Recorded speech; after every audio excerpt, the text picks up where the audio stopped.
আমি মীর আহসান আপনাদের সকলকে আমন্ত্রণ জানাচ্ছি আমাদের নিয়মিত আয়োজন নিউজ শো নির্বাচিত খবরে।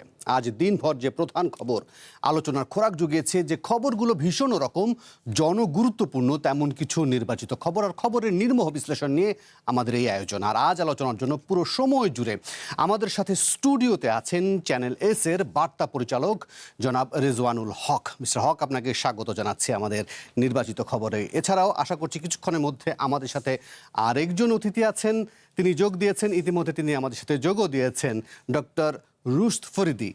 তিনি ঢাকা বিশ্ববিদ্যালয়ের শিক্ষক। অসংখ্য ধন্যবাদ, আপনি আমাদের সাথে এই অনুষ্ঠানে যোগ দিয়েছেন। এছাড়াও আমরা চেষ্টা করব এই আলোচনায় নানান সময় একাধিক অতিথিদেরকে যোগ করে নিতে, জানবো তাদের মতামত আর বিশ্লেষণ।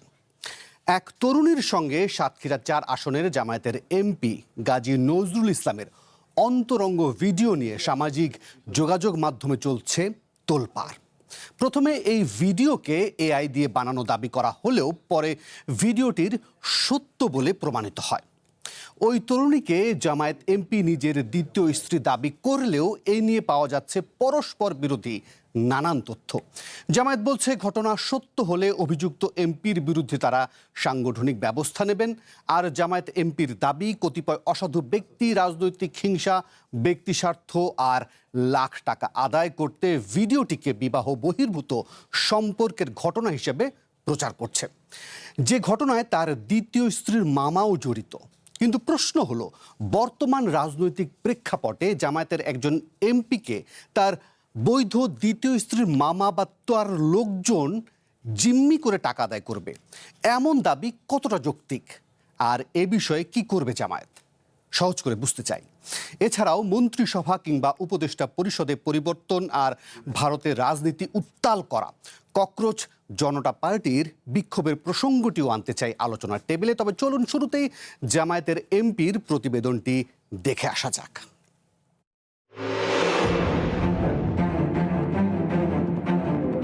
ছড়িয়ে পড়া ভিডিওতে একটি কক্ষে এক তরুণীর সঙ্গে সাতক্ষীরার শ্যামনগরের জামায়াতের এমপি গাজী নজরুল ইসলামকে ঘনিষ্ঠভাবে দেখা যায়। প্রশ্ন ওঠে, ওই নারীকে কিভাবে বা একজন এমপির ব্যক্তিগত মুহূর্তের ভিডিও ছড়ালো?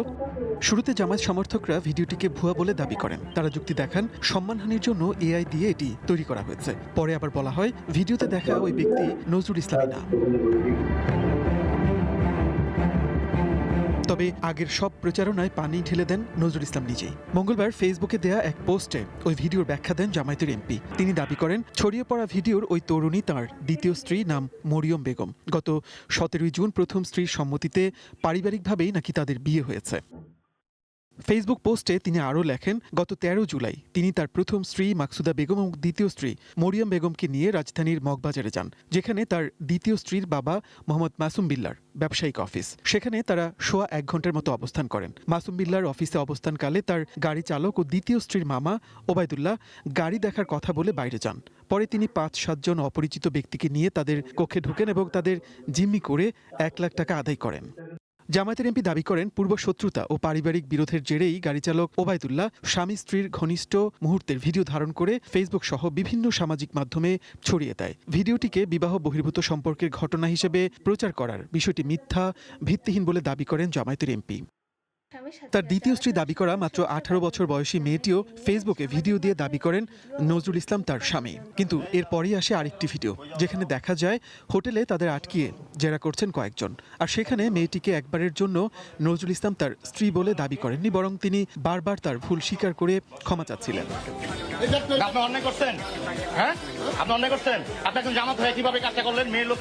যদিও নজরুল ইসলামের প্রথম স্ত্রী দাবি করেছেন স্বামীর দ্বিতীয় বিয়ের বিষয়টি তিনি জানেন। আমার স্বামী গাজী নজরুল ইসলাম শহীদ মরিয়মের সাথে বিবাহ হয়েছে, এটা নিয়ে যারা লটাস তীব্র প্রতিবাদ জানায়। আর সাথে থাকা মেয়েটিও নজরুল ইসলামকে তার স্বামী বলে দাবি করেননি, বরং জেরার মুখে তিনি ভিডিও মুছে ফেলার জন্য অনুরোধ করতে থাকেন। মাহিয়া, তোমাদের বাসা কোথায়? এই শান্ত সাতক্ষীরাকে উত্তপ্ত করে তোলবার চেষ্টা করছেন মাননীয় স্পিকার। পুরো এই ঘটনা প্রবাহ নিয়ে তৈরি হয়েছে ধোঁয়াশা। বাংলাদেশ জামায়াত ইসলামীর পক্ষ থেকে বিবৃতি দিয়ে বলা হয়েছে তারা তথ্য প্রমাণ সংগ্রহ করে পরবর্তীতে সাংগঠনিক ব্যবস্থা নেবেন। মনির মিল্লাত, ওয়ান নিউজ, ঢাকা। রেজাউনুল হক, আপনাকে দিয়ে প্রশ্নটি শুরু করি বরং আলোচনা। ধরেন যে কোনো রাজনৈতিক প্রেক্ষাপটে বা বর্তমান রাজনৈতিক প্রেক্ষাপটে যদি আমরা চিন্তা করি যে কোনো সময় তুলনায় তো নিশ্চয়ই জামায়াতের অবস্থান এখন বেশ ভালো অবস্থানে তারা রাজনৈতিকভাবে আছে। ফলে এই যে যখন অভিযোগের প্রেক্ষিতে বা যে এই বিষয়টি সামনে আসলো তার প্রেক্ষিতে যখন দাবিগুলো তোলা হয় যে ব্ল্যাকমেইল করা হচ্ছে, রাজনৈতিক প্রতিহিংসা ছড়ানো হচ্ছে, টাকা আদায় করার জন্য জিম্মি করা হচ্ছে, ফলে এই সময়কার রাজনৈতিক বাস্তবতায় জামায়াতকে কেন বা কি কারণে এরকম করতে পারে বলে মানে দাবিটা উঠছে এক। দ্বিতীয়ত কোনো কারণে এই প্রসঙ্গটি নিয়ে জামায়াত আসলে একটা জটিলতার মধ্যে পড়লো কিনা? ধন্যবাদ। না, জামাত তো একটা বেকায়দায় পড়েছে, নো ডাউট। জামাত ইসলামের রাজনীতির স্লোগান কি? সৎ লোকের শাসন চাই। তো তাদের কারো কর্মী বাদই দেন, তাদের একজন সংসদ সদস্য, তার বিরুদ্ধে এই অভিযোগ। জি, তো সেই ক্ষেত্রে এ ধরনের অভিযোগ উঠলে জামাত তো অবশ্যই একটা বেকায়দায় পড়েছে। তবে জামাত যথারীতি অফিসিয়ালি যা বলার তাই বলেছে যে আমরা তথ্য প্রমাণ যাচাই করছি, তদন্ত করছি, দেখে আমরা ব্যবস্থা নিব। ওকে।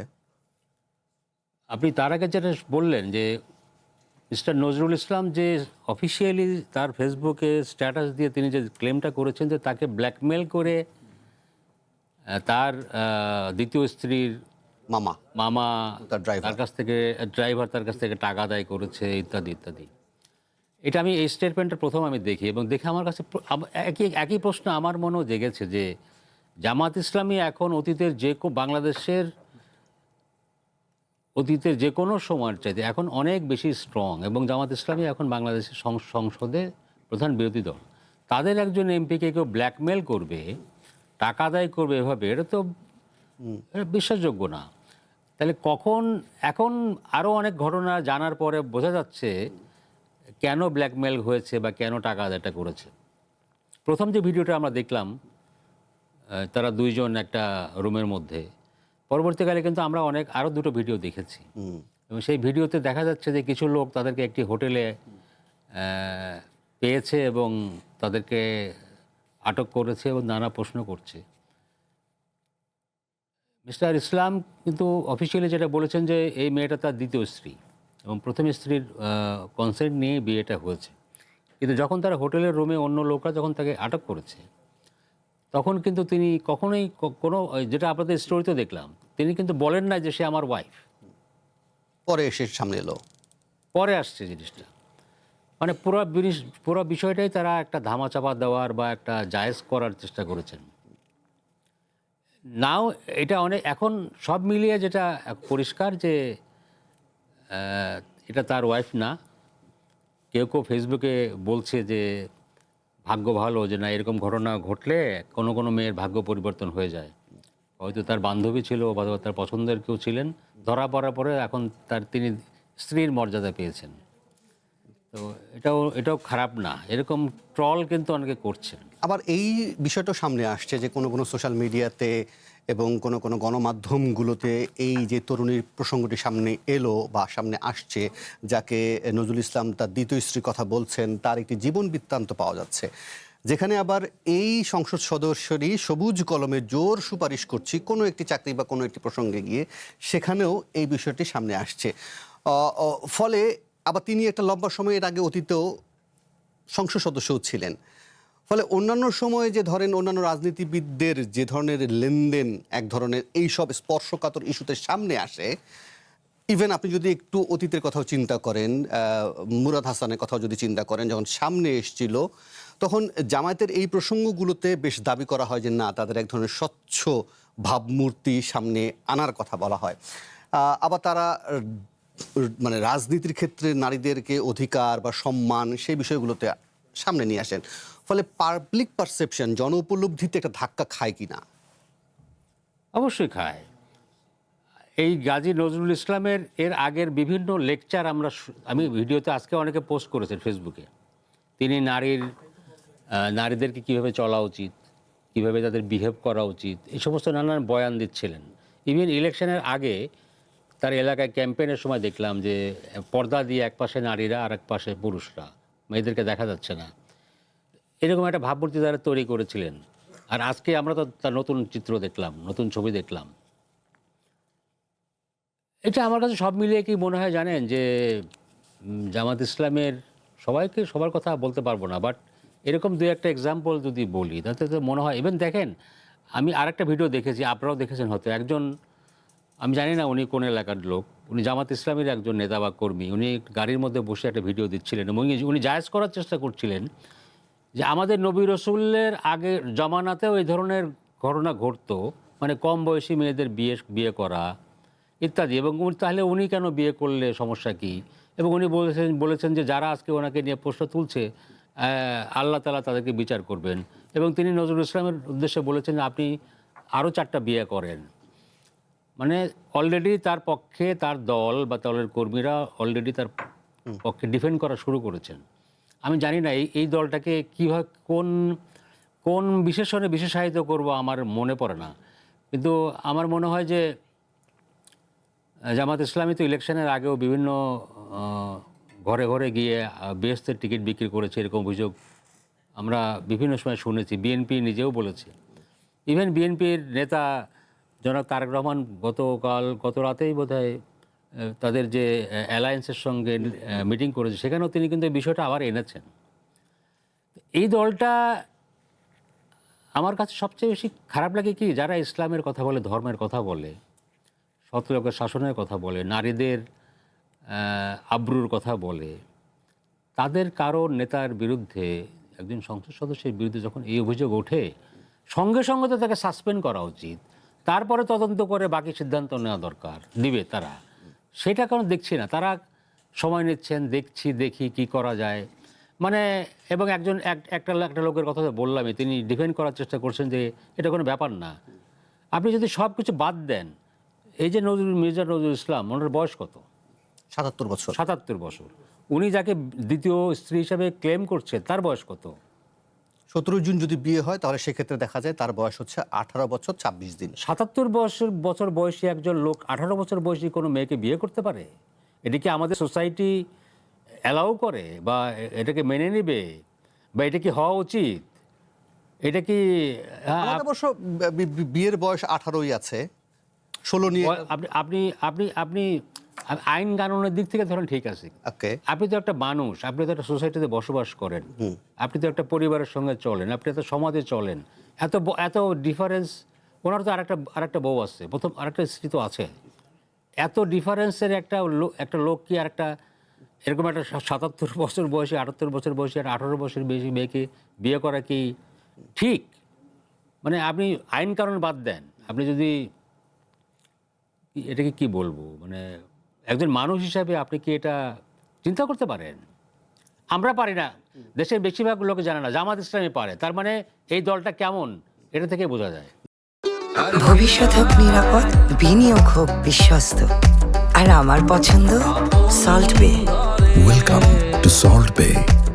জি, ডক্টর ফরিদি, আপনার বিশ্লেষণ একটু শুনতে চাইবো। জামায়াত কি কোনো কারণে এই ঘটনার মধ্য দিয়ে এক ধরনের রাজনৈতিক বেকায়দার মধ্যে পড়লো কিনা? প্লাস একই সঙ্গে এই প্রশ্নটাও সামনে আসবে, রেজানুল হক যে প্রসঙ্গটি আনলেন, এত বিশাল পার্থক্যর প্রসঙ্গটি, সেটা নিশ্চয়ই মন্তব্য করবেন। আর যদি দল হিসেবে জামাত এই বিষয়ে ব্যবস্থাও নেয়, এরপরে ধারাবাহিকভাবে অন্যান্য প্রসঙ্গগুলো আসবে, তার সংসদ পথ থাকবে কি থাকবে না, এই বিষয়ে অতীতে কী ব্যবস্থা হয়েছিল, সেগুলো নিয়ে আলোচনা করব। কিন্তু প্রথমে আমরা একটু রাজনৈতিক অ্যাসপেক্টে বুঝতে চাই, এই প্রেক্ষাপটে এমন সময়ে যখন জামাতের একটা খুব ভালো অবস্থান, তখন তাদেরকে কে আসলে এরকম ব্ল্যাকমেইল করবে, যেটি আনছেন মিস্টার নজরুল?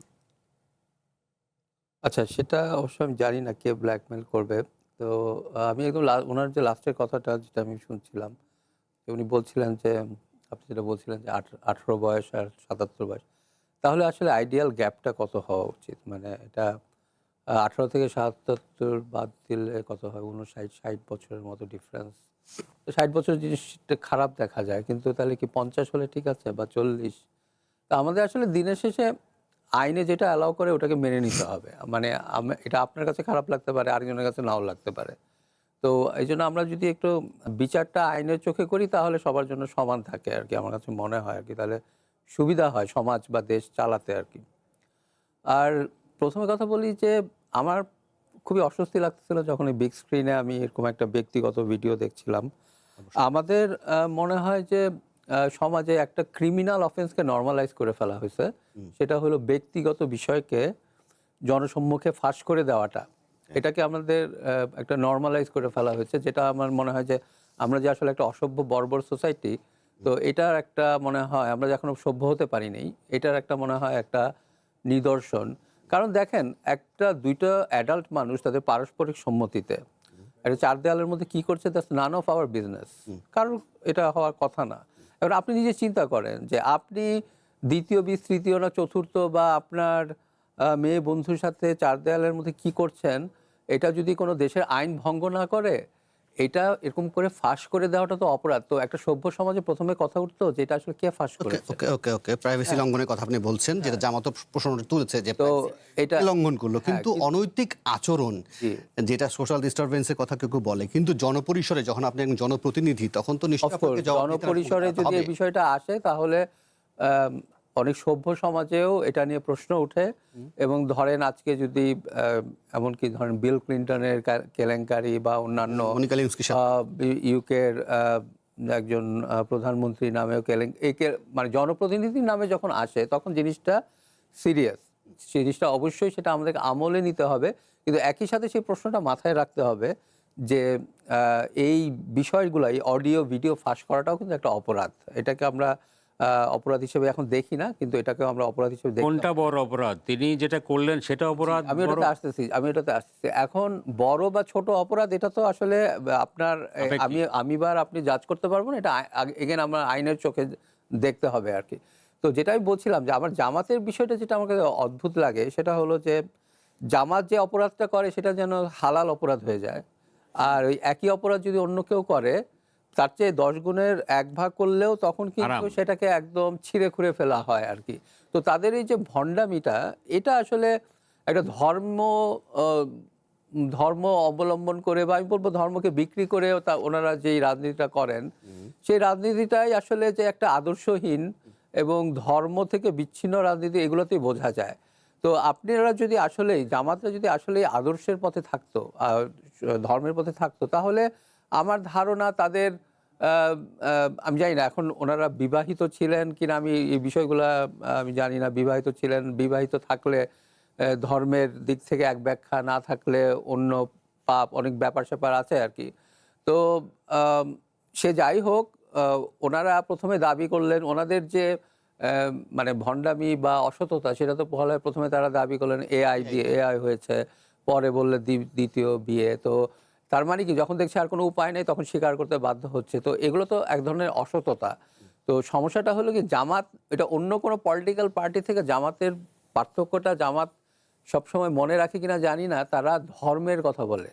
এখন যেই ধর্মের কথা যখন কেউ বলে, কোনো মানুষ বলে, সে একটা সলিম রহিম, একটা নর্মাল মানুষ যে সলিম রহিম, তার সাথে কিন্তু সেখানে একটা বড় পার্থক্য হয়ে যায়। তার কাছ থেকে সমাজে, সেই ব্যক্তির কাছ থেকে মানুষের প্রত্যাশাটা অন্যরকম হয়ে যায় যে সে সব কিছু ঠিকঠাক মতো করবে।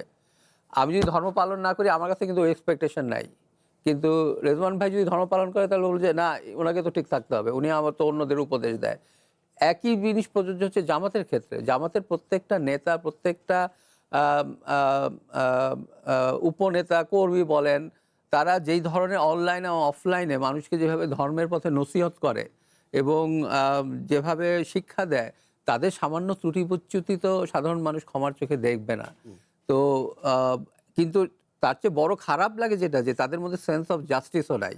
তারা যখন অন্যায় করে, সেই অন্যায় ইনডিফেন্সিবল অন্যায়টাকেও তারা জোরে সোরে ডিফেন্ড করে, তখন হয় কি তাদের প্রতি রেসপেক্ট আরও এক ধাপ একটা অপরাধ তো হয়েছে, কিন্তু অপরাধকে যখন তারা তাদের দলের কর্মী করেছে বলে বা নেতা করেছে বলে যখন তারা উল্টোপাল্টা অযুক্তি কুযুক্তি দিয়ে ডিফেন্ড করে, তখন কিন্তু তাদের প্রতি রেসপেক্টটা আরও কমে যায় এবং তাদেরকে আরও বেশি অসৎ মনে হয় ধর্মের পথে থাকা সত্ত্বেও। জি, রেজানুল হক, যেটা ডক্টর ফরিদ উল্লেখ করছিলেন, আসলে এই জায়গাতে তিনি অবশ্য একমত যে জনপ্রতিনিধির বিষয়টি যখন সামনে আসে, তখন আসলে এই ধরনের ভিডিও এবং বক্তব্য প্রকাশের বিষয়টিকে আসলে অন্যভাবে দেখার সুযোগ কম। কিন্তু এটাও তো ঠিক যে মানুষের ব্যক্তিগত প্রাইভেসি লঙ্ঘনের বিষয়টাকে আমরা অতীতে যেমন দেখেছিলাম অহরহভাবে হরহর করে হচ্ছিল, এখনও কি সেই ধারা থেকে বেরিয়ে আসা গেল? না, দেখেন, আমার আপনার ভিডিও কিন্তু কেউ করছে না বা পাবলিশ করছে না, কিন্তু যখন একজন যখন পাবলিক ফিগার, একজন এমপি তো ডেফিনেটলি পাবলিক ফিগার, তাই না? উনি যেটা ডক্টর ফরিদি বলছিলেন, কিন্তু সেটা যখন পাবলিক ফিগাররা কোথাও যায় তখন কিন্তু তার সেদিকে অনেকের চোখ থাকে, এবং এখন প্রত্যেকটা মানুষের হাতে হাতে ক্যামেরা আছে। আপনি যে কোনো কিছু চাইলেই, চেষ্টা করলেই কিন্তু আপনি সেটা দেখতে পারেন। কোনো পাবলিক ফিগার যখন এ ধরনের ঘটনা ঘটায় তখন যদি কেউ বেআইনিভাবেও সেই ভিডিওটা করে পাবলিশ করে, আমি মনে করি যে দেশের স্বার্থে, সমাজের স্বার্থে, ইভেন আইনের স্বার্থেও সেটাকে আমি খুব বড় করে দেখি না, যদি সেটা জেনুইন হয় আর কি। ধরুন যদি এআই করে কেউ, যেটা প্রথমে তারা বলেছিল, এআই করে যদি কোনো কিছু প্রচার করা হয় ফেক জিনিস, অবশ্যই সেটা নিন্দনীয়, কোনোভাবে এটা অ্যাকসেপ্টেবল না। কিন্তু এই ঘটনাটা তো জেনুইন, এবং জামাত ইসলামী উনি বলেছেন কিছু, বাট একটা শব্দ ব্যবহার করেন নাই। আমার মনে হয় যে এটা করা উচিত, যে সাচ এ মোনাফিক পার্টি, যারা এক এক সময় এক এক কথা বলছে। প্রথমে বললো এআই, তারপর বলে বিয়ে করেছি, তারপরে দেখা যাচ্ছে যে হোটেলের মধ্যে যখন তাদেরকে ঘেরাও করেছে কিছু লোক, তখন কিন্তু তিনি বলেন নাই, নজরুল সাহেব, যে সে আমার বউ, ওয়াইফ, তাই তো? আপনি একবার বলছেন ওয়াইফ, আবার যখন আপনি ধরা বললেন তখন কিন্তু বলেন নাই ওয়াইফ। তিনি প্রথম বলছেন যে আমি একবারই আসছি ওনাকে নিয়ে, ইত্যাদি ইত্যাদি। এইরকম স্টেটমেন্ট তো জামাত ইসলামী এই ভিডিওগুলিতে ইতিমধ্যে দেখেছে, তাই না? আমরা যখন দেখছি তখন তারাও তো নিশ্চয়ই দেখেছে, কারণ এটা তো তাদের আরও বেশি কনসার্ন। জামাত ইসলামী কি এখন পর্যন্ত অফিসিয়ালি ওই একটা স্টেটমেন্ট বাদ দিয়ে বিবৃতি দিয়েছে যে আমরা দেখছি? এখন তো অনেক তথ্য বেরিয়েছে, অনেক ভিডিও বেরিয়েছে। জামাত ইসলাম কি এখনও কোনো ব্যবস্থা নিয়েছে? আমি আবারও বলবো যে যেটা ডক্টর ফরিদি বলেছেন, যে জামাত ইসলামের বড় পার্টি, যারা ইসলামের কথা বলে, ধর্মের কথা বলে, তাদের যদি তিলমাত্র ধর্মবিরোধী কোনো ঘটনা ঘটে সেটা কিন্তু বড় ইস্যু হবে। আপনি করলে হবে না। এত কিছু জানার পরেও জামাত ইসলামী এখনও চুপচাপ বসে আছে, ফার্দার কিছু বলছে না। তার মানে কি? তারা তাকে ফেভার করার চেষ্টা করছে, বাঁচানোর চেষ্টা করছে। তাহলে আমি একটা বিরতি নেই, বিরতির পর ফিরে এসে জানার চেষ্টা করব যে ধরেন একটু আগাম আলোচনার ক্ষেত্রেই বলছি, যে ধরেন ব্যবস্থা নিলে সেই ব্যবস্থাটা কি হতে পারে। দলীয় পদ থেকে বা দলীয় সব ধরনের সদস্য পদ থেকে বহিষ্কার, এই তো। কিন্তু তিনি একসঙ্গে এমপি, তাহলে তার পরবর্তী পদক্ষেপগুলো আসলে কি দাঁড়াবে, এই বিষয়ে আসলে আমরা স্পষ্টভাবে কোনো উপসংহারে পৌঁছতে পারি কিনা। আমি একটা বিরতি নেই, বিরতির পর এসে সেই আলোচনাটা করবো। ছোট্ট একটা বিরতি, ফিরছি একটু পর। ভবিষ্যৎ হোক নিরাপদ, বিনিয়োগ হোক বিশ্বস্ত, আর আমার পছন্দ সল্ট বে। Welcome to Salt Bay. আবার আমন্ত্রণ নির্বাচিত খবরে। আমাদের সাথে আছেন রেজওয়ানুল হক, আছেন ডক্টর রুশাদ ফরিদি। আমি রেজওয়ানুল হক যে প্রশ্নটি বিরতির আগে রেখে গিয়েছিলাম, যে ধরেন এখন পর্যন্ত দলের স্টেটমেন্ট যেটা দেখছি জামায়াতের পক্ষ থেকে, তারা দেখছেন এবং দেখার পর পরীক্ষা নিরীক্ষা করবেন, তারপরে ব্যবস্থায় যাবেন। এখন সেটা কি হতে পারে আমরা জানি না, তবে আপনার অনুমান কি বলে, বা অতীত অভিজ্ঞতা, এই ধরনের ঘটনা তো একটা দুটো না, অতীতে আমরা নানান সময় নানান দলের ক্ষেত্রে দেখেছি। ফলে দলীয় ব্যবস্থাপনায় কি ধরনের ব্যবস্থা আসতে পারে বলে মনে করেন? না, দল যদি, যেটা জামাত বলেছে, যে যদি তার বিরুদ্ধে অপরাধ প্রমাণিত হয় তাহলে তার বিরুদ্ধে তারা ব্যবস্থা নেবেন, সেটাও বলে নাই। তারা বলছে যে আমরা দেখছি, খোঁজখবর নিচ্ছি, তারপরে তার ভিত্তিতে আমরা আমাদের ব্যবস্থা নিব। ধরেন তারা প্রমাণ পেল যে তিনি আসলেই এরকম একটা অবৈধ কাজের সঙ্গে লিপ্ত ছিলেন, তো জামাত ইসলামী যদি সত্যি ধর্ম ইসলামের কথা বলে তো বটেই, যদি তারা মনে প্রাণে বিশ্বাস করে, তাহলে তো সঙ্গে সঙ্গে তাকে পার্টি থেকে বহিষ্কার করার কথা। তো আপনি যারা জানতে চাচ্ছিলেন, পার্টি থেকে ধরেন বহিষ্কার করলো, তা কিন্তু তিনি তো এমপিও, সেটা কি হবে, তাই তো? সংবিধানের ৭০ অনুচ্ছেদে বলা আছে, তিনি যদি পদত্যাগ করেন, দল থেকে পদত্যাগ করেন, অথবা দলের কোনো সিদ্ধান্তের অবস্থানে বিপক্ষে সংসদে ভোট দেন, তাহলে তার সংসদ সদস্যপদ বাতিল হবে। তো জামাত যদি তাকে বহিষ্কার করে, তাহলে তো উনি পদত্যাগ করেছেন, সেটা তো হচ্ছে না। তাকে বহিষ্কার করেছে, উনি তো পদত্যাগ করেন নাই। তাহলে কি ৭০ অনুচ্ছেদ অনুযায়ী তার সংসদ সদস্যপদ থাকে কি থাকে না? থাকে, কারণ তিনি রিজাইন দেন নাই। অতীতে কিন্তু ধরেন এটা কিন্তু একটা নীতিগত বিষয়, আইন কানুন তো ধরেন আইন কানুনের মধ্যে অনেক সময় অস্পষ্টতা থাকে, অনেক ক্লিয়ার থাকে না। দল বহিষ্কার করলেও তিনি যদি রিজাইন না করেন তাহলে কিন্তু তার এমপিশিপ থাকবে। জামাত ইসলামের উচিত হবে এই সমস্ত না দেখে তাকে পদত্যাগ করতে বাধ্য করা দরকার। আপনি যে অপরাধ করেছেন আমরা প্রমাণ পেয়েছি, আপনি দল থেকে পদত্যাগ করেন।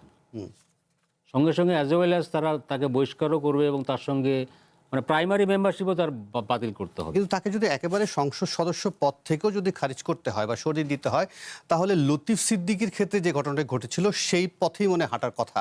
কারণ হচ্ছে 66-এ যখন এই বিষয়ে বলা হচ্ছে যে এই সূত্র যদি ক্লিয়ার না থেকে থাকে তাহলে 66 অনুযায়ী এই প্রশ্ন যাবে হচ্ছে নির্বাচন কমিশনের কাছে।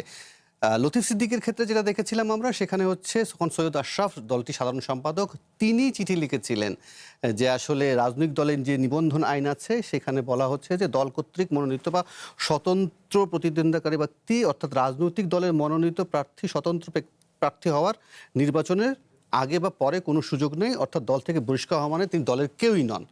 ফলে তার ব্যাপারে দেখা গিয়েছিল যে তাকে আর বিষয়টি যখন খুব জটিল আকার ধারণ করলো তখন লতিফ সিদ্দিকী নিজ থেকে গিয়ে পদত্যাগটা করলেন। অর্থাৎ নিজে থেকে পদত্যাগ না করলে সেই জায়গা থেকে আসলে দল থেকে বহিষ্কার করলেও তিনি আসলে সংসদ সদস্য। আমি সেটাই বলছি রাইট, সেই জায়গা থেকে হচ্ছে। কিন্তু মুরাদের ব্যাপারটাও তো আপনি যদি দেখেন যে সেই সময় তো একটা বড় জটিলতা তৈরি হয়েছিল। এই বিষয়ে আমি বরং একটু ফরিদ ভাই আপনারও একটু বিশ্লেষণটা শুনে নিই। আপনিও কি মনে করেন যে আসলে এই ব্যাপারে জামাত আরেকটু সময় ক্ষেপণ করবে, আসলে জনউপলব্ধিটা দেখার চেষ্টা করবে, তারপরে আসলে সিদ্ধান্তে যাওয়ার চেষ্টা করবে?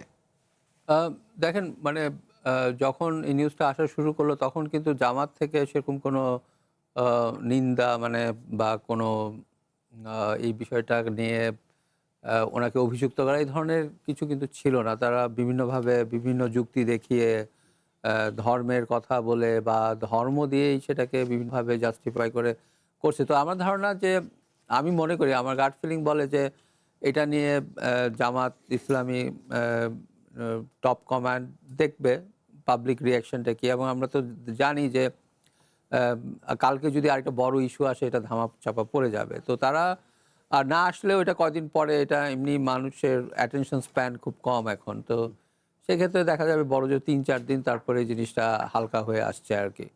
তো আমার কাছে মনে হয় যে তারা ওটাই দেখবে এবং দেখার পর যদি দেখে যে যদি হঠাৎ করে আনইউজুয়ালি এটা যদি মনে হয় যে এটা আসলেই পাবলিক স্ফিয়ারে রয়ে গেছে, মানুষজন এটা ভুলতে পারতেছে না কোনো একটা কারণে, বা তাদের রাজনৈতিক প্রতিপক্ষরা এটাকে জিয়ে রেখেছে, তখন তারা একটা লোক দেখানো কোনো একটা স্টেপ নিতে পারে। হয়তো তার সদস্য পদ বা কিছু একটা স্থগিত করা বা এই ধরনের করার কোনো স্কোপ আছে কিনা আমি সেটাও জানি না। কর্মকাণ্ডে কি আপনার মনে হয়েছে যে জামাতের যে বিরোধী পক্ষ যারা আছে বা এখন যারা ক্রিয়াশীল রাজনৈতিক দলগুলো আছে তারা আসলে এই বিষয়টিকে জিয়ে রাখছেন বা এই বিষয়ে কোনো সতর্ক মন্তব্য ছাড়া অন্য কোনো ধরনের মন্তব্য দেখেছেন? না, আমি ওরকম কিছু দেখছি না। কারণ আমি ইনফ্যাক্ট মনে করি না যে এটা নিয়ে একটা বিশাল কিছু করার মানে আমি ব্যক্তিগতভাবে মনে করি না। রাজনৈতিকভাবে ঘায়েল করার চেষ্টাটাও আমি ওরকমভাবে দেখি নাই। তো আমার কাছে এই জন্য মনে হয় যে এই বিষয়টাতে আগামী 3-4 দিনের মধ্যে ব্যাপারটা স্থিমিত হয়ে আসবে এবং এটা আসলে এটার ফলে তেমন কিছু হবে বলে আমার কাছে মনে হয় না। ওকে, আমি তাহলে পরের ইস্যুতে যাই। পরের ইস্যুতে যেখানে দেখছি যে প্রধানমন্ত্রী যে তথ্য উপদেষ্টা আছেন তিনি একটু বেশ কিছু ইঙ্গিত দিচ্ছেন, কথাবার্তা বলছেন, যেখানে তিনি বলছেন যে কেউ দায়িত্ব পালন করতে না পারলে প্রধানমন্ত্রী যে কোনো সময় মন্ত্রিসভা বা উপদেষ্টা পরিষদে পরিবর্তন আনতে পারেন। ডক্টর জাহিদুর রহমান এই বক্তব্যটি দিয়েছেন, পাশাপাশি গুম সংক্রান্ত বেশ কিছু কথাবার্তা বলেছেন। এই বিষয়টি একটু শুনি আমরা, তিনি কি বলতে চেয়েছেন, তারপরেই আমরা ছোট্ট করে আলোচনাটা শুরু করব। এই সরকার কোনো গুম, বিচার বহির্ভূত হত্যাকাণ্ড এগুলোকে প্রশ্রয় দেবে না। অন্তত আমি সরকারের বিরুদ্ধে এই ব্যাপারে খুবই কঠোর লড়াই করব, কারণ আমার তো নিজস্ব একটা অ্যাক্টিভিজম আগেই ছিল।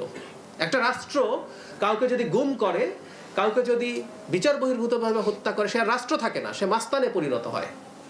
রাষ্ট্র কিন্তু কাউকে খুন করতে পারে, বিচারিক হত্যা সেটা হচ্ছে আমরা বিচার করব, বিচার করে সব প্রসেস শেষে তার মৃত্যুদণ্ড হতে পারে। সেই পুরনো কথা যে একটা ফ্যাসিস্ট বা মাফিয়া রেজিম দেখাতে চায় তিনি যা করেছেন সঠিক করেছেন, আমি কাউকে ভুল নিতে পারি না, আমি নিজে ভুল না, আমার সব ঠিক আছে। ফলে তারা তাদের সিদ্ধান্ত থেকে সরে আসেন না। মাননীয় প্রধানমন্ত্রী একটা মন্ত্রিসভা তৈরি করেছেন, একটা উপদেষ্টা পরিষদ তৈরি করেছেন। এটুকু ওনার সাথে কথা প্রসঙ্গে আমি যতটুকু বুঝি, ওনার যদি কখনো মনে হয় যে কেউ ভালো পারফর্ম করতে পারছেন না, তার জায়গায় দপ্তর পুনর্বন্টন অথবা নতুন কাউকে দেয়া, এগুলো যদি প্রয়োজন মনে করেন তিনি সেটা করবেন। শেষ অংশে তিনি ছোট্ট করে যেটা বললেন যে পারফর্ম করতে না পারলে, কিন্তু ইতিমধ্যে এই বক্তব্যটা হয়তো সম্ভবত সাংবাদিকদের প্রশ্নের আলোকেই সামনে এসেছে। এটা নিয়মের মধ্যে, রুটিন ওয়ার্কের মধ্যে পড়ে। কিন্তু যখন গত কয়েক মাসের মধ্যে আমরা বেশ কিছু মন্ত্রী এমপির বিষয়ে নানানভাবে গণমাধ্যমগুলোতে আলোচনার সূত্রপাত হচ্ছে, সেটা শাহে আলমের কথা বলুন কিংবা ফখরুদ্দিন আহমেদের কথাই বলুন, সেই বিষয়গুলোকে ইঙ্গিত করে আসলে তিনি এই মন্তব্যটা করলেন কিনা যে আসলে যে কোনো সময় এক ধরনের পরিবর্তন হতে পারে যদি প্রধানমন্ত্রী চান? রেজওয়ানুল হক, দেখুন, মন্ত্রিসভায় পরিবর্তনের, মন্ত্রিসভার মন্ত্রী নিয়োগ এবং মন্ত্রিসভায় পরিবর্তনের সম্পূর্ণ এখতিয়ার প্রধানমন্ত্রীর, according to constitution. Doctor Zahed যেটা বলছিলেন যে যদি প্রয়োজন হয় প্রধানমন্ত্রী সেটা করবেন, এটা তো বইয়ের কথা, একাডেমিক ডিসকাশন। ডক্টর জাহেদ যা বলেন তার ম্যাক্সিমাম সব একাডেমিক কথাবার্তা। উনি সব বিষয়ে কথা বলেন এবং পলিসি লেভেলের কথা বলেন, কিন্তু আসলে এটার সঙ্গে বাস্তবতার কতখানি সম্পর্ক আছে সেটা নিয়ে আমার প্রশ্ন আছে। আপনি স্থানীয় সরকার প্রতিমন্ত্রী শাহে আলম, মীর শাহে আলম সম্পর্কে এ যাবৎকালে যতগুলি কমপ্লেন উঠেছে, সর্বশেষ আপনাদের চ্যানেলে তার সম্পর্কে যে রিপোর্টটা প্রকাশিত হয়েছে, তো সঙ্গে সঙ্গে তো তাকে ফায়ার করা উচিত ছিল। যদি তিনি মেন করেন যে না, আমার কোনো মন্ত্রীর বিরুদ্ধে কোনো কমপ্লেন যদি ওঠে এবং যদি সেটা সত্য প্রমাণিত হয়, আপনারা তো যেটা করেছেন নিশ্চয়ই এই আমলে বা গত 17 বছরের যে আমাদের প্র্যাকটিস, যে আমরা কোনো প্রভাবশালী কারো বিরুদ্ধে কোনো স্টোরি করতে গেলে আমাদের 10 বার চিন্তা করতে হয়, সেটা চিন্তাভাবনা করেই নিশ্চয়ই আপনারা করেছেন। এবং আমি আপনাদের স্টোরি দেখেছি, আমার মনে হয় যে আমরা অনেকে দেখেছি। সেখানে যে তথ্য প্রমাণ আছে, সেই প্রমাণের আগেও যে ঘটনাগুলি প্রতিমন্ত্রী মীর শাহে আলমের ক্ষেত্রে ঘটেছে, তিনি তার পরিবারের সদস্যদের নামে ইউনিয়ন পরিষদের নাম দিয়েছেন, তাই তো? তো তারপরে প্রধানমন্ত্রী কিন্তু সেই ক্ষেত্রে হস্তক্ষেপ করেছেন, তার ছেলে এবং মেয়ের নামে ইউনিয়ন যেটা করা হয়েছিল সেটা বাতিল করেছেন, তাই তো? তার মানে সামথিং রং, এখানে কিছু একটা আছে। এবং তারপরে আপনারা যে স্টোরিটা করলেন যে একজন প্রতিমন্ত্রী, তিনি প্রতিমন্ত্রী থাকা অবস্থায় তিনি একটি সরকারি দরপত্রে অংশ নিয়েছেন এবং কাজ নিয়েছেন,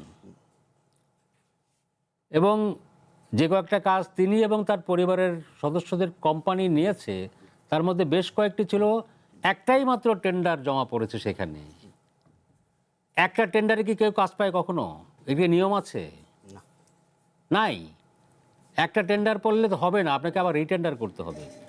এই সমস্ত সকল নিয়ম কানুন অমান্য করে, এবং তিনি প্রতিমন্ত্রী থাকা অবস্থায় তিনি সরকারের টেন্ডার, একটা সরকারি কাজের টেন্ডার পেয়েছেন, এ সমস্ত তথ্য প্রমাণ সহ একটা মিডিয়াতে প্রচার হওয়ার পরেও, এবং আমি জানি না, আমি এখন পর্যন্ত তাদের পক্ষ থেকে এই আপনাদের রিপোর্টের ব্যাপারে কোনো প্রতিবাদ কেউ করেছেন কিনা, রিজয়েন্ডার দিয়েছেন কিনা আমি জানি না, এখনো দেয় না। আপনি যদি আমাকে কারেক্ট করেন, দেন নাই? আমরা রিজয়েন্ডার পাইনি। ওকে, তার মানে আপনি রিপোর্টটা যদি মিথ্যা হতো তাহলে তো আপনি একটা রিজয়েন্ডার দিতেন বা প্রতিবাদ করতেন, অথবা আপনি মানহানির মামলা করতেন। আপনি কিছু করেন নাই। উল্টো যেটা হয়েছে, আপনাদের ফেসবুক, ইউটিউব এই সমস্ত অ্যাকাউন্টগুলির বিরুদ্ধে নানান রকমের সাইবার অ্যাটাক হয়েছে, কি বলে, ভুতুরে গোষ্ঠীরা এই সমস্ত বিরুদ্ধে ব্যবস্থা নিয়েছেন। হোয়াট ডাজ ইট মিন? কিন্তু সরকার তো, একজন মন্ত্রীরা তো এটা করতে পারেন, তাদের আমরা তো শাহে আলমের নাম এই কয়েকদিন ধরে শুনছি, তার আগে কোনোদিন শুনিও নাই। তিনি যখন এগুলি করছেন, সরকার কি ব্যবস্থা নিল এর বিরুদ্ধে? কোনো ব্যবস্থা নেয় নাই। তার মানে কি, ডক্টর জাহেদ এটা বললে কি আমরা সন্তুষ্ট হব যে কোনো সময় মন্ত্রী চাইলেই, পারফরমেন্স খারাপ হইলেই আমরা ব্যবস্থা নিব? আপনি কি নিয়েছেন ব্যবস্থা? এই লোকটা, এই প্রতিমন্ত্রীর বিরুদ্ধে তো হাজারটা আপনার কি বলে সমালোচনা, অভিযোগ আসছে। কি ব্যবস্থা নিয়েছেন তার বিরুদ্ধে? উল্টো তিনি বা এত দুর্বিনীত কেন হবেন? আমরা দেখলাম একটা অনুষ্ঠানে গিয়ে আমাদের স্বরাষ্ট্রমন্ত্রী, যিনি খুবই শক্তিশালী মন্ত্রী, যিনি নিজে একজন শক্তিশালী মন্ত্রী, তিনি একটা মিটিংয়ে গিয়ে মীর শাহ আলমকে পরিচয় করে দিচ্ছেন এই সরকারের সবচেয়ে শক্তিশালী প্রতিমন্ত্রী হচ্ছেন মীর শাহ আলম। তো তিনি তো এটা এগুলি করবেন, মানে এনকারেজ করা হচ্ছে, তাকে পাওয়ারফুল করা, এম্পাওয়ার করা হচ্ছে। সো ডক্টর জাহিদ যেটা বলছেন, আমি মনে করি যে শুধু কথা বললে হবে না, আপনাদেরকে মেন করতে হবে। জি ডক্টর ফরিদি, সেক্ষেত্রে আবার তো এই প্রশ্নটি উঠবে, তাহলে প্রধানমন্ত্রী তিনি যে তার মন্ত্রী পরিষদ সাজালেন, তিনি যারা ক্যাবিনেট সাজালেন, সেখানে বেশ কিছু ভুল ছিল। দেখুন, ডক্টর জাহেদুর রহমানকে আমি পছন্দ করি অনেক আগে থেকেই। আমাদের ভুলে গেলে চলবে না যে হাসিনার আমলের একটা লম্বা সময়ে হাসিনার সে ফ্যাসিস্ট রেজিমের রক্তচক্ষু উপেক্ষা করে উনি ভিডিও বানিয়ে গিয়েছেন এবং বক্তব্য রেখে গেছেন, এবং সেগুলো খুব জোরালো বক্তব্য ছিল। এবং ওনার বক্তব্য এতই জোরালো ছিল যে পার্শ্ববর্তী দেশ ইন্ডিয়াতেও ওনার চ্যানেল কিন্তু নিষিদ্ধ করা হয়েছিল আর কি। এখন উনি সরকারে যোগ দিয়েছেন, আমি এটাকে শুভ উদ্যোগ হিসেবেই দেখি, ভালো হিসেবেই দেখি। কারণ ওনার মতো মানুষরা যদি একটা সরকারে থাকে তাহলে হয়তো সরকারের শুভ কিছু করার জন্য হয়তো ইনফ্লুয়েন্স করার চেষ্টা করবে, যদি ওনাদের ক্ষমতা উপদেষ্টা হিসেবে খুব বেশি আছে বলে আমার কাছে মনে হয় না। তারপরে যতটুকু আছে সেটাই আমার কাছে খারাপ বলে মনে হয় না। তো উনি যেটা বলেছেন সেটা আমি রেজওয়ান ভাইয়ের সাথে একমত যে আসলে এটা তো সরকারে থাকলে মনে বলতে হয় যে উনি এগুলো করবেন, কিন্তু অ্যাকশন স্পিক লাউডার দ্যান ওয়ার্ডস, মানে কাজ আসলে কি হচ্ছে সেটা আমাদের দেখতে হবে। মুখে তো অনেক ভালো ভালো কথা, অনেক কিছু বলা যায়, আমরা তো ইলেকশনের আগে অনেক স্ক্রিপ্টেড কথাবার্তাও শুনছি, তো এখন অনেক প্ল্যানের কথা শুনছি, কিন্তু যখন সরকার ক্ষমতায় আসলো তারপর আমরা শুরুতেই যে ধাক্কা খেলাম একটা বিভিন্ন নিয়োগ দিয়ে, প্রথমেই বাংলাদেশ ব্যাংকের গভর্নরের নিয়োগ, তারপর মন্ত্রিসভায় এমন কিছু বিতর্কিত ব্যক্তিদের আনা হয়েছে যাদের আগে খুনের মামলা ছিল, তারপর তারা এমপি হয়েছেন। হ্যাঁ, এমপি বলতে পারেন যে তারা তো জনগণ ভোট দিয়েছে, বা এখন বাংলাদেশে কীভাবে ভোট হয় আমরা জানি যে তারা মার্কা দেখে ভোট দেয়, হয়তো মানুষ দেখে ওরকমভাবে ভোট দেয় না। তারপরে সেই একই ব্যক্তি মন্ত্রিসভায় এসে খুব গুরুত্বপূর্ণ পোর্টফোলিওটা পেয়ে গেলেন। তো এগুলো অনেকে বলে যে এগুলো আসলে এক ধরনের রাজনৈতিক প্রতিদান, হয়তো আমাদের রাজনৈতিক নেতার দুঃসময়ে তাদেরকে প্রতিদানের বিনিময়ে এই নিয়োগটা ওনারা পেয়েছেন। এটা যদি সত্যি হয় তাহলে সেই ব্যক্তিটা যদি কোনো খারাপ পারফর্ম করে তাহলেও তো তাকে মনে হয় না সরানো হবে, যদি সেই ফেভারিটিজমটা থেকে তাকে নিয়োগটা দেওয়া হয় তার যোগ্যতার চেয়ে। কিন্তু আবার এই অভিযোগটাও তো আছে, ধরেন বিএনপির পক্ষ থেকেই বা আছে, বা বিএনপি তৃণমূল থেকেও আছে, যে অনেক যারা হচ্ছে ত্যাগী নেতা আছেন বা যোগ্য ব্যক্তি আছেন তারাও তো বাদ পড়েছেন। অবশ্যই তারা বাদ পড়েছেন। হয়তো তাদের হয়তো সেরকম অর্থবিত্ত নেই, বা সেরকম তাদের যেই দলীয় নেতৃত্ব তাদের কাছ থেকে যেটা মেটেরিয়ালিস্টিকভাবে যেটা আশা করে, যেই সাপোর্টটা আশা করে, সেটা তারা হয়তো ত্যাগী। তারা হয়তো, আমরা দেখেছি যে গুম খুন হওয়ার ভয়ে তারা চরে বসে বসে চিড়ামুড়ি খাচ্ছে, তারপর 3 দিন চর নদী পাড়ি দিয়ে ঢাকা এসে সমাবেশে যোগদান করছে, কিন্তু তাদের তো আর টাকা পয়সা নেই, বা তারা হয়তো প্রবাসে থাকা একজন নেতাকে ওরকমভাবে সাপোর্ট দিতে পারছে না। তো তাদের সেই ত্যাগের মূল্যায়নটা কতটুকু হয়েছে সেটা নিয়ে অবশ্যই প্রশ্ন আসে আর কি। জি নিশ্চয়ই। আমি তাহলে এই অংশ থেকে একটু বিরতি নিতে চাই। বিরতি নেবার পর ফিরে এসে একটু দেশের বাইরের দিকেও তাকাতে চাই। আমাদের প্রতিবেশী দেশ ভারতে যা ঘটছে, ককরোচ জনতা পার্টি নিট পরীক্ষার প্রশ্ন ফাঁস নিয়ে যেভাবে সেখানকার রাজনীতির মাঠ উত্তাল করে রেখেছে, এখন পর্যন্ত সর্বশেষ আপডেট যা পাচ্ছি যে সেখান থেকে রাহুল গান্ধী এবং প্রিয়াঙ্কা গান্ধীকেও অ্যারেস্ট করা হয়েছে। ফলে জেনজির আন্দোলন কি ভারত আরও তীব্র হচ্ছে কিনা, মোদী সরকারের কপালে চিন্তার ভাঁজ আরও মোটাভাবে পড়ছে কিনা, আমি একটু বিরতির পর ফিরে এসে সে প্রসঙ্গ নিয়ে আলোচনা করব। নেব ছোট্ট একটা বিরতি, ফিরছি একটু পর। ভবিষ্যৎ হোক নিরাপদ, বিনিয়োগ হোক বিশ্বস্ত, আর আমার পছন্দ সল্ট বে। ওয়েলকাম টু সল্ট বে।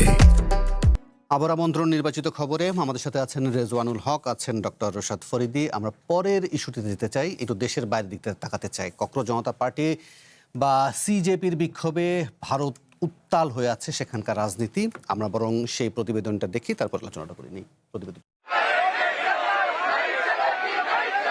ককরোচ জনতা পার্টি সিজেপির সংসদ অভিমুখী পদযাত্রায় পুলিশি নিপীড়নের বিরুদ্ধে এবার সোচ্চার হয়ে উঠেছে ভারতের বিরোধী দল। মঙ্গলবার প্রধানমন্ত্রী নরেন্দ্র মোদীর নয়াদিল্লির বাসভবন লোককল্যাণ মার্গের বাইরে প্রতিবাদ শুরু করেছে বিরোধী দল কংগ্রেস। রাহুল গান্ধী, প্রিয়াঙ্কা গান্ধী, কংগ্রেস সভাপতি মল্লিকার্জুন খার্গে সহ দলটির শীর্ষ নেতারা প্রধানমন্ত্রী নরেন্দ্র মোদীর পদত্যাগের দাবি জানান। এছাড়াও কেন্দ্রীয় স্বরাষ্ট্রমন্ত্রী অমিত শাহ, শিক্ষামন্ত্রী ধর্মেন্দ্র প্রধানের পদত্যাগের দাবিও করেন তারা। তরুণ ও শিক্ষার্থীদের ওপর বর্বর হামলার সমালোচনা করে প্রধানমন্ত্রীকে এর জবাবদিহি করতে হবে বলে জানায় কংগ্রেস। প্রশ্ন ফাঁস বিষয়ে পার্লামেন্টে আলোচনার দাবিও জানিয়েছে দলটি।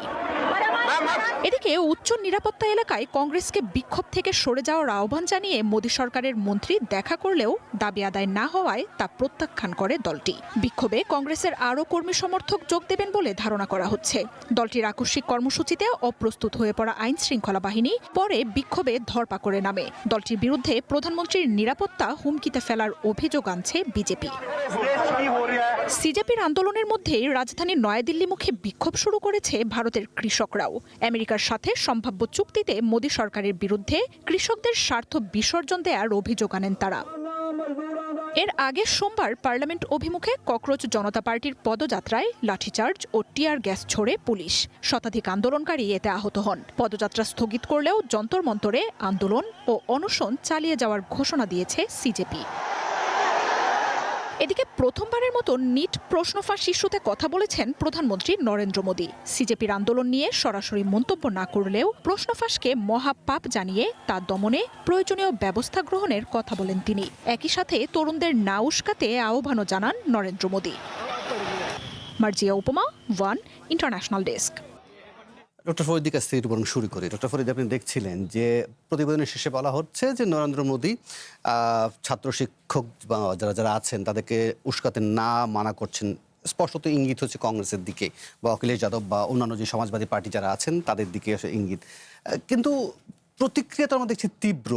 কেন এত তীব্র প্রতিক্রিয়া, যেখানে সিজেপি চাচ্ছেই যে কেন্দ্রীয় শিক্ষামন্ত্রী ধর্মেন্দ্র প্রধানের পদত্যাগ? ফলে এই যে তীব্র প্রতিক্রিয়া মোদী সরকারের কি কারণে হতে পারে? আশপাশে কি নেপাল, বাংলাদেশ যে জেনজির প্রবল উত্থান, সেটাতে কি তিনি কোনো কারণে শঙ্কিত? কি মনে হয় আপনার? সেটা নিয়ে তো অবশ্যই একটা বিরাট শঙ্কা আছে। তো যে শ্রীলঙ্কাতে একটা অভ্যুত্থান হলো 2022-এ, তারপর বাংলাদেশ, তারপর নেপাল, সেই আশঙ্কাটা তো অবশ্যই মনের মধ্যে এখন দোলা দিচ্ছে, তাতে কোনো সন্দেহ নেই। কিন্তু যেখান থেকে শুরু হলো সেটা যদি আমরা একটু চিন্তা করি, সম্ভবত মে মাসে ওই প্রধান বিচারপতি যে কথাটা বললেন যে ইন্ডিয়ার তরুণেরা হচ্ছে গিয়ে সব তেলাপোকার মতো, তাদের কোনো কাজ নেই, তারা অন্যের ঘাড়ে চেপে থাকে। এটা এই মন্তব্যটা থেকেই তো তরুণদের মধ্যে একটা বিস্ফোরণ ঘটলো। তখন ওই আমেরিকায় থাকে ওই ছেলেটার নাম ভুলে গেলাম, সে একটা সোশ্যাল মিডিয়াতে পোস্ট দিল যে এখন কি হয় যদি সব তেলাপোকা একসাথে যোগ দেয়, তাহলে কি হয়। মুহূর্তের মধ্যে তার সেই পোস্টটা ভাইরাল হয়ে যায় এবং ইন্ডিয়াতে তো মানে 1 বিলিয়ন লোকের মানুষ, সেটাকে একটা ভাইরাল হওয়া মানে তো একটা বিশাল বিষয়। তারপর মুহূর্তের মধ্যে যখন দেখা গেল বিশাল সাড়া পড়ে গেছে, একটা সোশ্যাল মিডিয়া অ্যাকাউন্ট করা হলো ককরোচ জনতা পার্টি দিয়ে, সিজেপি দিয়ে, ওয়েবসাইট হয়ে গেল এবং মুহূর্তের মধ্যে এটা দানা বাঁধলো। এবং এটার কারণটা হলো ইন্ডিয়ার বিজেপি সরকার যতই এই হাসিনা সরকারের সাথে মিল আছে অনেক কিছুতেই, যে তারা একটা বিশাল উন্নয়নের গল্প বলে, তারা ওই ঝা চকচকে ওই এক্সপ্রেস রেলওয়ের মতো অনেক কিছু দেখায়, কিন্তু ভেতরে ভেতরে ইন্ডিয়ার অর্থনীতি কিন্তু একেবারে ফাঁপা। ইন্ডিয়ার অর্থনীতি বিভিন্নভাবে বিভিন্ন দিক থেকে বিপর্যস্ত। ইন্ডিয়ার অর্থনীতি এই যে একটু আগে দেখছিলাম যে কৃষকরা কতদিন পরে আন্দোলন করছে এবং কিছুদিন পর পর নিউজ আসে যে কৃষকরা আত্মহত্যা করছে। বাংলাদেশে আপনারা কৃষকরা আত্মহত্যা করছে এই ধরনের খবর কিন্তু আমরা কখনো তেমন একটা শুনি নাই, কিন্তু ওখানে কিন্তু নিয়মিত বিরতিতে এই তথ্যগুলো আসে যে কৃষকরা আত্মহত্যা করছে এবং আনএমপ্লয়মেন্ট রেট এমন তীব্র পর্যায়ে গিয়েছে, ওখানে তরুণরা আত্মহত্যা করে এরকম খবর আসে। আর এরকম একটা তীব্র কম্পিটিটিভ এনভায়রনমেন্টে আপনি হয়তো অনেক মুভি দেখেছেন, অনেক সিরিজ দেখেছেন, যেখানে আপনি দেখেছেন যে একটা ইন্ডিয়ার একটা অ্যাভারেজ কিশোর কি পরিমাণ তীব্র কম্পিটিশন ফিল করে একটা ভর্তি পরীক্ষায়, কোনো একটা বিশ্ববিদ্যালয়, কোনো একটা মেডিকেল কলেজে ভর্তি হওয়ার জন্য। এখন সেই এরকম, এবং আপনারা দেখেছেন যে তারা অন্য শহরে পর্যন্ত যে কোচিং করে, এরকম অবস্থা। সেই একটা পরীক্ষার প্রশ্ন যখন ফাঁস হয়ে যায় তখন তার মনে হয় যে তার জীবনটাই ব্যর্থ হয়ে গেছে, এবং তখন কিন্তু সুইসাইডও করেছে অনেকে। তো এই ফাঁসের ঘটনা যখন নিয়মিত ঘটে তখন তো তরুণ, এমনি চাকরি নাই, আবার চাকরি দেওয়ার আগে যে পড়াশোনাটা আমি করবো ঠিক মতো করে, সেটার পথও এত কষ্ট করার পরে ফাঁস হয়ে যাচ্ছে, ফলে তাদের মধ্যে তীব্র একটা ক্ষোভ তো দানা বেঁধেছে, এবং সেটাই আসলে এই ককরোচ জনতা পার্টির এই আন্দোলনের মধ্যে দিয়ে ফুটে উঠেছে। জি, ফলে রেজওয়ানুল হক, আপনার কি মনে হয় যে পরিমাণ তীব্র প্রতিরোধ দেখা যাচ্ছে, এটা দিয়ে শঙ্কিত হবার যথেষ্ট কারণ কি ভারত সরকারের আছে কিনা আপনার বিশ্লেষণে ছোট্ট করে দেবেন? আমি বরং একই সঙ্গে সেখানের পোডিয়ামে যেতে চাই, আমরা অনলাইনের আপডেটও দেখতে চাই, আপনি বলুন। না, শঙ্কিত বললে মনে হবে যে আমি বোধহয় ভারত সরকারের পক্ষ হয়ে বলছি। আমি বরং বলতে চাই যে সম্ভাবনা আছে, মানে মেবি, ইংরেজিতে বললে বোধহয় আমি নিরাপদ থাকতে পারি আর কি। মেবি হতেও পারে, কারণ শ্রীলঙ্কায় হয়েছে, বাংলাদেশে হয়েছে, নেপালে হয়েছে, তো ইন্ডিয়াতেও হতে পারে। ইন্ডিয়াতে বিজেপি সরকারের বিরুদ্ধে কিন্তু বিরোধী পার্টি বিজেপি সরকার অনেকদিন ধরে ক্ষমতায় আছে। বাংলাদেশের আওয়ামী লীগও অনেকদিন ধরে ক্ষমতায় ছিল, এবং ডেফিনেটলি একটা দল যখন লম্বা টাইম ক্ষমতায় থাকে তখন তাদের মধ্যে নানান ধরনের অটোক্রেসি চলে আসে, স্বৈরাচারী মনোভাব চলে আসে, ড্যাম কেয়ার ভাব চলে আসে। এইটা কিন্তু বিজেপি আওয়ামী লীগ সরকারের মধ্যে ছিল, এবং তাদের পতনের অন্যতম কারণ কিন্তু এটা। বিজেপি সরকারের মধ্যে এই জিনিসটা অনেকদিন ধরে আছে, এবং বিজেপির বাংলাদেশের মিডিয়ার বিরুদ্ধে যেমন অভিযোগ ছিল, ইন্ডিয়াতেও তাই আছে, গদি মিডিয়া বলা হয় তাদেরকে। তো এবং ককরোচ পার্টি অল্প সময়ের মধ্যে যেভাবে মোবিলাইজ করেছে এবং যেভাবে সমর্থন দেখা যাচ্ছে, এটা তো একটা সম্ভাবনা তৈরি করেছে যে এরকম ঘটনা যেটা শ্রীলঙ্কায় হয়েছে, নেপালে হয়েছে, বাংলাদেশে হয়েছে, এরকম ইন্ডিয়াতেও নট আনলাইকলি। জি, একটু অপেক্ষা করতে হবে আগামী কয়েকটা দিন কি দাঁড়ায় ভারতের রাজনীতিতে সেটাও। যেহেতু এখন পর্যন্ত আমরা যা জানছি, কংগ্রেসের শীর্ষ নেতা রাহুল গান্ধী এবং প্রিয়াঙ্কা গান্ধী, অখিলেশ যাদব অনেককেই আটক করা হয়েছে। ফলে অন্যান্য রাজনৈতিক যে জোটগুলো আছে তারা দিল্লির পথে কি পরিমাণ হানা দেন বা কিভাবে রাজনীতিকে উত্তাল করেন সেটা একটু দেখার অপেক্ষায় আছে। এবং এই ফাঁকে আমরা বরং একটু দেখার চেষ্টা করি আমাদের অনলাইন নিউজ পোর্টালগুলো সর্বশেষ যে আপডেট দিয়েছে সেখান থেকে পাওয়ার চেষ্টা করব, ছোট্ট করে মন্তব্য জানতে। সেটা সম্ভব হবে কিনা আমি জানি না, তবে চেষ্টা করি। এখন পর্যন্ত প্রথম আলো তার সর্বশেষ আপডেট যে দিয়েছে সেখানে বলছে দেশে ফিরেছেন বাংলার জয়যাত্রার নাবিকেরা, অনেকে সিম্যান ট্রমাটাইজ হয়ে আছেন এবং মারা গেছেন, কেউ চিকিৎসার জন্য এগিয়ে আসেনি। এই হরমুজ প্রণালীতে যেটা আটকে আছে, আবার নতুন করে সম্ভবত ইরান এবং আমেরিকার মধ্যে আবারও সেই উত্তেজনা চলছে, যুদ্ধ। সেক্ষেত্রে আমরা এখন পর্যন্ত বাংলাদেশের কয়েকজনকে পেলাম যারা দেশে ফিরেছেন।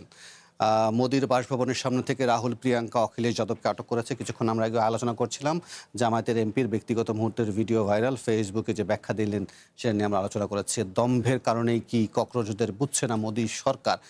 একটু আগে আপনি বলছিলেন রেজওয়ানুল হক, দম্ভ তৈরি হয়ে যায় দীর্ঘ সময় ক্ষমতায় থাকলে। এরপরে আমরা একটু বিবিসি বাংলার দিকে তাকাই। বিবিসি বাংলার সর্বশেষ পোর্টাল কি বলছে? ঘুমের মধ্যে স্বপ্নে দেখি কেউ মনে হয় আমাকে আগুনে ফেলে দিয়েছে। আজকে মাইলস্টোন ট্র্যাজেডি, ছোট্ট করে যদি মন্তব্য করেন রেজওয়ানুল হক। খুবই দুঃখজনক। মাইলস্টোন ট্র্যাজেডিতে আমাদের অনেক শিশুর মৃত্যু, এবং ধরেন এটা একটা অ্যাক্সিডেন্ট হয়েছিল, বাট একটা তদন্ত রিপোর্ট কিন্তু বিভিন্নভাবে আমরা জেনেছি, অফিসিয়ালি প্রকাশ না করলেও। তাতে দেখা গেছে যে দুর্ঘটনাটা বৈমানিকের কারণে হয়েছে, কিন্তু পরের যে ম্যানেজমেন্ট, সেই ম্যানেজমেন্টের জন্য অনেকখানি দায়ী স্কুল কর্তৃপক্ষ। এবং তদন্ত রিপোর্টে এই এলাকাতে আর কোনো ভবন তৈরি করার বিরুদ্ধে মতামত দেওয়া হলেও মাইলস্টোন কর্তৃপক্ষ তাদের কলেজে আবার একটা ভবন তৈরি করার জন্য উদ্যোগ নিয়েছেন, এবং সেটা অ্যাপ্রুভালও পেয়েছে। Very unfortunate. মানে আমরা কোনো কিছু শিখি না, এত প্রাণ গেল, এত কিছু হইল, কিন্তু আমাদের এই ভবন নির্মাণ, সোকল ডেভেলপমেন্ট, এই প্রবণতা থামছে না। মানে আমরা আলটিমেটলি আমরা কোনো কিছুতে কিছু শিখি নাই। জি, আমার দেখেও শিখিনি, আমার ঠকেও শিখিনি। যাই হোক, অসংখ্য ধন্যবাদ। এখন পর্যন্ত এই দুটি দেখার সুযোগ হলো, আমাকে আসলে অনুষ্ঠান শেষ করতে হবে, সময়ও শেষ। অসংখ্য ধন্যবাদ রেজওয়ানুল হক এবং ডক্টর রশাদ ফরিদী। এই রাতে আপনারা আপনাদের মূল্যবান সময় এবং মন্তব্য জানিয়েছিলেন। আর এই ছিল আজকের নির্বাচিত খবর। কাল আবারও দেখা হবে। সে পর্যন্ত ভালো থাকুন, সুস্থ থাকুন। শুভরাত্রি।